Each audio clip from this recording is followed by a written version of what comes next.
આજની લોકોની લાઈફસ્ટાઈલને લઈ સ્ટે કમ્પ્લીટ ફોર લાઈફ દ્વારા વેલનેસ પહેલ ધ હીલિંગ સર્કલ યોજવામાં આવી।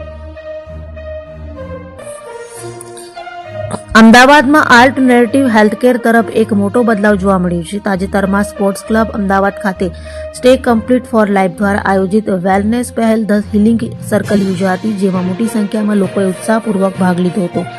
આ કાર્યક્રમમાં પરંપરાગત તબીબી સારવારની સાથે પૂરક સારવાર તરીકે પેરેલલ મેડિસિન અને હોલિસ્ટિક હિલિંગની વધતી જતી સ્વીકૃતિ પર ભાર મૂકવામાં આવ્યો હતો। અહીં ઉપસ્થિત લોકોએ લાઈવ હિલિંગ સેશન્સ, નિષ્ણાતો સાથે સંવાદ અને સ્વાસ્થ્ય સંબંધિત વ્યવહારુ માર્ગદર્શનનો અનુભવ મેળવ્યો હતો। આ કાર્યક્રમનું સંચાલન જાણીતા અભિનેત્રી, મોડેલ, એન્કર અને સોશિયલ મીડિયા ઇન્ફ્લુએન્સર એકતા જૈન દ્વારા કરવામાં આવ્યું હતું। તેમણે ડિસ્કશનનું સફળ સંચાલન કર્યું હતું। આ કાર્યક્રમમાં વિશ્વવિખ્યાત નિષ્ણાતોની એક પેનલ ઉપસ્થિત રહી હતી, જેમાં global holistic acupuncturist Santosh Pandey, ભારતના અગ્રણી chiropractor doctor Rajnikant, global holistic health guru doctor Niki Mehta અને નેચરોપેથ અને હેલ્થ કોચ ડોક્ટર અતુલ શાહનો સમાવેશ થાય છે। मैं doctor Rajnikant, physiotherapist, osteopath and chiropractor. मैं टोटली ऑल्टरनेटिव मेडिसिन प्रैक्टिस करता हूँ और मेरी जो ट्रीटमेंट है, मैं आपको बता दूं, आज के जो रोजमर्रा लाइफ में कमर दर्द, गर्दन दर्द या डाइजेशन से रिलेटेड माइग्रेन, चक्कर आना, सर में दर्द होना, हाथों पैर में झंझनाहट होना, ये सारे प्रॉब्लम कैसे आते हैं, क्यों आते हैं और इससे कैसे बचा जा सकता है।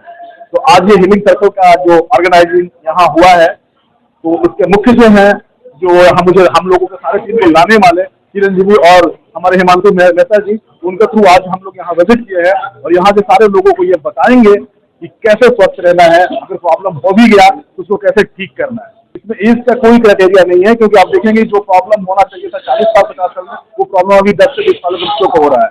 रीजन क्या है कि फिजिकल एक्टिविटी बिल्कुल बंद हो गया है, मोबाइल पे ज्यादा टाइम दे रहे हैं, बैठना ज्यादा हो रहा है, मॉर्निंग वॉक या कोई भी वॉकिंग वाला काम बिल्कुल नहीं हो रहा, तो उससे हमारे सारे प्रॉब्लम बढ़ रहे हैं और लोग रोगी बन रहे हैं। अगर मुझे लगता है कि कोई भी ऐसा घर नहीं है जिसमें दर्द नहीं है, तो अगर देखा जाए तो हर घर में 2-4 रोगी है ही है।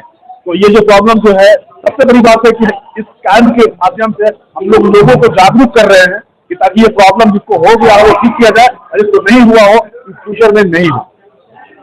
चिरंजीव पटेल, स्पोर्ट्स क्लब ऑफ गुजरातનો પ્રેસિડેન્ટ છું અને આજે અમારા 60 વર્ષની ઉજવણી જે આખું વર્ષ અમે લોકો આયોજન કરીએ છીએ, એમાં હીલિંગ સર્કલ અને સોલ કનેક્ટ અને હિમાંશુભાઈની આખી ટીમ દ્વારા 5 આખા ભારત દેશના નામાંકિત ડોક્ટરોને, જે લોકો ઓલ્ટરનેટિવ મેડિસિન્સની થેરપી પ્રેક્ટિસ કરે છે, એ લોકોનું આ સેમિનાર અમે આયોજન કર્યું છે। અને આ સેમિનારમાં 5 ડોક્ટર્સે હ્યુમન બોડીના જુદા જુદા પાર્ટ્સ વિશે, રાइट फ्रॉम કાયરોપ્રેક્ટિશનર જે તમારા પોસ્ચરને એમાં મદદ કરે, એક્યુપંચર તો તમારા ઇમ્યુન ડિઝીઝીસ માટે કામ કરે, યોગા તો યોગાથી શું થઈ શકે બેનિફિટ, નેચરોપેથી તો ઓલ્ટરનેટિવ મેડિસિન્સ અને એલોપેથીની જે દવાઓ છે એ લોકોને છોડીને તમારે કઈ રીતે નેચરોપેથી દ્વારા તમે તમારી બોડીને હીલ કરી શકો છો। નેચરલ બોડીની જે હીલિંગ કેપેસિટી છે, જેમાં કોઈ પણ દવા વગર તમે પોતે સાજા થઈ શકો, તમારી લાઈફ લોંગ થઈ શકે, તમારી એન્ટી એજિંગ ફોર્મ્યુલા જઈ શકે, એનો આ યુનિક સેમિનાર જે કદાચ ભારત દેશમાં કશે નતો એનું આયોજન કર્યું છે। આ ક્લબના મેમ્બરો નહીં, દરેક મનુષ્યને ફાયદો થઈ શકે, કારણ કે અત્યારે આપણે એટલા બધા સ્ટ્રેસમાં, એટલી બધી એન્ઝાયટીમાં, એટલી બધી મેડિસિન્સ દ્વારા અને એટલા બધા જુદા જુદા સપોર્ટ દ્વારા અને કેમિકલ્સ દ્વારા અને પોલ્યુશન દ્વારા આપણી નોર્મલ જિંદગી જીવી રહ્યા છે। તો આ સેમિનારથી not just sports club members but every single person should be benefited અને દરેક હ્યુમન આમાં બેનિફિટ કરી શકે। આ એક યુનિક છે। આજે અમારી 60 વર્ષની ઉજવણી છે, એટલે અમે લોકોએ અમારા સ્પેસિફિક મેમ્બર્સ માટે કર્યો છે। આવતા વર્ષે આ સેમિનાર બહુ મોટા પાયે અમે લોકો ક્લબના લોન્ચમાં કરવાના છે, જ્યાં બધાને ઇન્વાઇટ કરીશું, અમદાવાદ શહેરના નાગરિક।